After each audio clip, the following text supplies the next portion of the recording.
പിന്നീടാക്കാൻ അവർ അജയമായി കഴിഞ്ഞെങ്കിൽ അത് ചെറിയ കാര്യമല്ല. ഇനിയിപ്പോ ആയിരം ഗുണമാദ്യമല്ല കേരളത്തിലേക്ക് വന്നാൽ UDF അതിന് LDF ഒന്ന് NDA രണ്ട് NDA തിരുവനന്തപുരത്തും തൃശ്ശൂരുമാണ് ലീഡ് ചെയ്യുന്നത്. അത് തൃശ്ശൂരിൽ 11,000-ലധികം വോട്ടുകൾക്ക് ലീഡ് ചെയ്യുകയാണ്.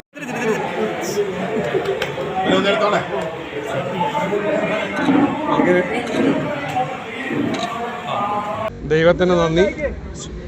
ഈ വലിയ മത്സരത്തിൽ പ്രതിസന്ധിയിൽ കൈപിടിച്ച് നടത്തിയ ദൈവത്തിൻ്റെ പ്രത്യേക അനുഗ്രഹത്തിന് പ്രത്യേക നന്ദി. ഇവിടുത്തെ സാധാരണക്കാരായ ജനങ്ങൾ, കൃഷിക്കാർ, തൊഴിലാളികൾ, പാവപ്പെട്ടവർ, അവരാണ് ഈ തെരഞ്ഞെടുപ്പിൽ കയ്യും മെയ്യും മറന്ന് ഞങ്ങളെ സഹായിച്ചത്. അവരോടുള്ള പ്രത്യേകമായ നന്ദി ഞാൻ അറിയിക്കട്ടെ.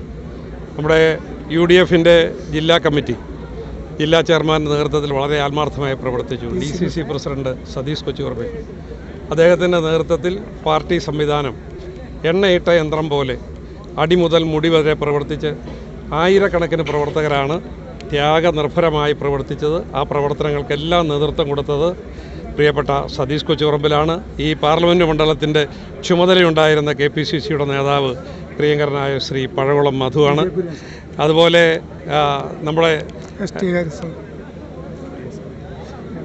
UDFൻ്റെ മുഴുവൻ നേതാക്കൾ KE അബ്ദുൾ റഹ്മാൻ അടക്കം, വർഗീസ് മാമൻ UDFൻ്റെ ജില്ലാ ചെയർമാൻ അടക്കമുള്ള എല്ലാ നേതാക്കന്മാരോടുള്ള പ്രത്യേകമായിട്ടുള്ള നന്ദി ഞാനിവിടെ അറിയിക്കട്ടെ.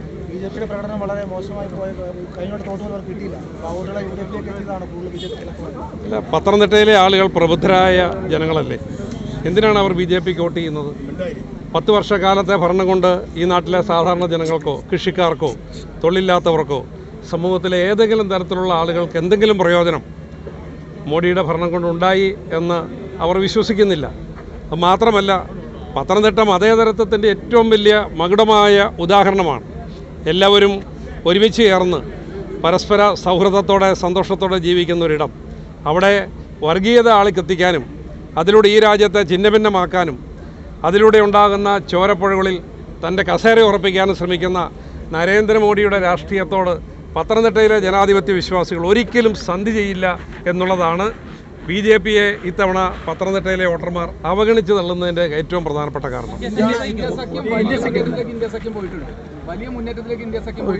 നിങ്ങൾ മനസ്സിലാക്കേണ്ട ഒരു കാര്യം, ഒരു ഭരണകൂടത്തിൻ്റെ എല്ലാ ശക്തിയും അതിൻ്റെ എല്ലാ സമ്മർദ്ദങ്ങളും എല്ലാ ഭരണഘടനാ സ്ഥാപനങ്ങളും കയ്യിലൊതുക്കി ഒരു വശത്ത് നരേന്ദ്രമോദി എന്ന് പറയുന്ന പ്രധാനമന്ത്രി പച്ചയായ വർഗീയ വിഷം ഈ രാജ്യം മുഴുവൻ പറന്ന് നടന്ന് ചീറ്റിക്കൊണ്ട് ഈ രാജ്യത്തെ ജനങ്ങളെ വിഭജിച്ചുകൊണ്ട് മുന്നോട്ട് പോകുമ്പോൾ അതിന് കുടപിടിച്ച ഒരു തെരഞ്ഞെടുപ്പ് കമ്മീഷനും അതിന് കുടപിടിച്ച ഒരു ഭരണ സംവിധാനവും അതിന് കുടപിടിച്ച കോർപ്പറേറ്റ് മാധ്യമങ്ങൾ, കഴിഞ്ഞ ദിവസം വരെ വന്ന എക്സിറ്റ് പോൾ നിങ്ങൾ കണ്ടല്ലോ.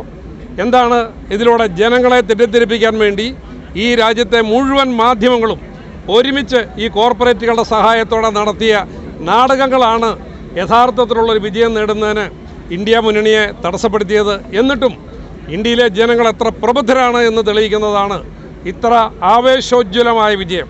ഒരു വശത്ത് കോടാനുകോടി ഉറുപ്പിക, 10,000-കണക്കിന് ലക്ഷക്കണക്കിന് കോടി ഉറുപ്പിക വാരി എറിഞ്ഞ് ഭരണത്തിൻ്റെ സ്വാധീനം ഉപയോഗിച്ച് ഒരു തെരഞ്ഞെടുപ്പിനെ അട്ടിമറിക്കാൻ ശ്രമിക്കുമ്പോൾ ജനങ്ങളുടെ പിന്തുണയിൽ മാത്രം ആശ്രയിച്ചുകൊണ്ടാണ് രാഹുൽ ഗാന്ധിയുടെ നേതൃത്വത്തിൽ ഇന്ത്യ മുന്നണി മുന്നോട്ട് പോയത്.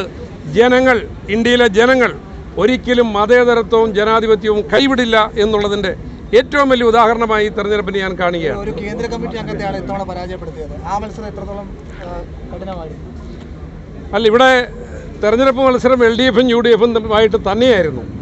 LDFിൻ്റെ സ്ഥാനാർത്ഥി ഒരു വർഷം മുമ്പ് തന്നെ പ്രചരണം ആരംഭിച്ചിരുന്നു. അദ്ദേഹത്തിൻ്റെ എല്ലാ സ്വാധീനവും ശക്തിയും ഉപയോഗിച്ചുള്ള പ്രചരണങ്ങൾ നടത്തി.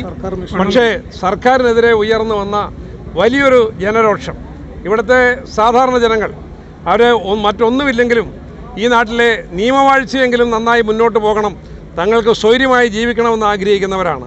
തകർന്ന നിയമവാഴ്ചയും തകർന്ന സമ്പദ്ഘടനയും പാവപ്പെട്ടവനെ പൂർണ്ണമായി അവഗണിച്ചുകൊണ്ട് വൻകിടക്കാർക്ക് വേണ്ടി മാത്രം ചലിക്കുന്ന ഒന്നായി ഈ ഭരണകൂടം മാറി എന്നുള്ള തിരിച്ചറിവ് എല്ലാ വിഭാഗം ജനങ്ങളെയും ഈ ഭരണകൂടത്തിനെതിരാക്കി. അതുകൊണ്ട് അവരെല്ലാവരും ഒറ്റക്കെട്ടായി ഇത്തവണ UDFിനോടൊപ്പം നിന്നു എന്നുള്ളതാണ് യാഥാർത്ഥ്യം. അതുകൊണ്ട് ഈ തെരഞ്ഞെടുപ്പ് വിജയത്തിൻ്റെ അടിസ്ഥാന ഘടകം എന്ന് പറയുന്നത് രണ്ട് ഗവൺമെൻറ്റുകളോടുള്ള ജനവിരുദ്ധത തന്നെയാണ്. ഈ സർക്കാർ രൂപീകരണ ചർച്ചകളൊക്കെ ഒരു ഭാഗത്ത് നടക്കുന്നുണ്ട്. എത്രയും പെട്ടെന്ന് ഡൽഹിയിൽ എത്താനുള്ള നിർദ്ദേശങ്ങളൊന്നും ലഭിച്ചിട്ടുണ്ടോ? ഇല്ല, അങ്ങനെ നിർദ്ദേശങ്ങളൊന്നും ലഭിച്ചിട്ടില്ല. പക്ഷേ സർക്കാർ രൂപീകരണത്തിന് ഇന്ത്യ മുന്നണി മുന്നോട്ട് പോകും. അത് അന്തിമമായി വിജയം കാണുമെന്നാണ് ഞങ്ങളെല്ലാം വിശ്വസിക്കുന്നത്. വോട്ടർമാർക്ക് നന്ദി പറഞ്ഞു.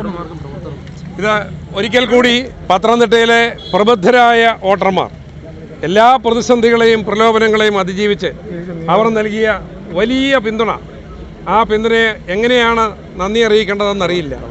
ഇവിടെ പണത്തിൻ്റെയും സ്വാധീനത്തിൻ്റെയും അധികാരത്തിൻ്റെയും എല്ലാ പ്രലോഭനങ്ങളും ഉണ്ടായിട്ടും അതൊന്നുമില്ലാത്ത സാധാരണക്കാരുടെ, പാവപ്പെട്ട കൃഷിക്കാരൻ്റെ പ്രതിനിധിയായി മത്സരിച്ച എന്നെ നിങ്ങൾ കാണിച്ച വലിയ സ്നേഹത്തിനും നിങ്ങൾ നൽകിയ കൈത്താങ്ങിനും നിങ്ങൾ നൽകിയ പിന്തുണയ്ക്കും ഹൃദയത്തിൻ്റെ ഭാഷയിലുള്ള നന്ദി അറിയിക്കട്ടെ. പ്രവർത്തകരോട് അതുപോലെ തന്നെ UDFൻ്റെ പ്രവർത്തകർ ഒറ്റക്കെട്ടായി ഇത്തവണ എല്ലാ സ്ഥലങ്ങളിലും, അത് ബൂത്ത് തലം മുതൽ ജില്ലാതലം വരെ അവർ നൽകിയ ശക്തമായ പ്രവർത്തനം, അതിന് നേതൃത്വം നൽകിയ ജില്ലയിലെ UDF കമ്മിറ്റി, UDFൻ്റെ ജില്ലാ ചെയർമാൻ വർഗീസ് മാമൻ അടക്കം DCC പ്രസിഡന്റ് നമ്മുടെ സതീഷ് കൊച്ചുപറമ്പിൽ, നമ്മുടെ KPCC ജനറൽ സെക്രട്ടറി പഴകുളം മധു, KE അബ്ദുൾ റഹ്മാൻ, ഇതിൻ്റെ എല്ലാം നേതൃത്വം ഏറ്റെടുത്തുകൊണ്ട് ഞങ്ങളെല്ലാം നയിച്ച ഞങ്ങളുടെ എല്ലാം മുതിർന്ന നേതാവ് PJ കുര്യൻ സാർ അടക്കമുള്ള ഘടകകക്ഷി നേതാക്കൾ, അവരോടെല്ലാവരോടുമുള്ള നന്ദിയും സ്നേഹവും കടപ്പാടും അറിയിക്കട്ടെ.